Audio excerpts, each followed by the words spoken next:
यहाँ पर आपको अहम खबर देंगे कि मौलाना फजलुर रहमान और नून लीग आमने सामने। पीपल्स पार्टी के बाद मौलाना फजलुर रहमान भी नून लीग पर बरहम हो गए। ज़राए के मुताबिक इंतखाबी इस्लाहात पर हुकूमत से मुज़ाकरात पर PDM में इख्तलाफात सामने आ गए हैं। फजलुर रहमान ने नून लीग की जवाबदेही के लिए अब इजलास बुलाने का फैसला कर लिया है। PDM का सरबराही इजलास अगले हफ्ते बुलाए जाने का इम्कान है, ऐसा कहना है ज़राए का।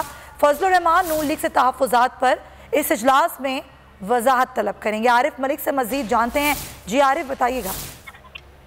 जी मौलाना और नून लीग आमने सामने होगी पीपल्स पार्टी के बाद क्योंकि मौलाना फजलुर रहमान नून लीग पर इस वक्त बर्रम है और इंतखाबी इस्लाहात पर हुकूमत से मुज़ाकरात और PDM में इख्तिलाफ़ात बढ़ते जा रहे हैं। मौलाना फजलुर रहमान ने नून लीग के जवाबदेही के लिए सरबराही इजलास बुलाने का फैसला कर लिया है और उससे सरबराही इजलास का इम्कान है कि अगले हफ्ते होगा।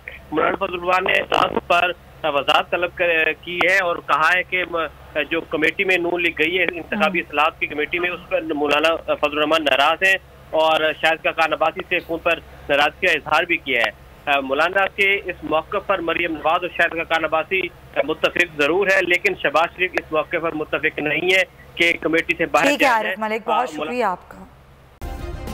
सब्सक्राइब करें और बेल दबाएं ताकि कोई खबर रह न जाए।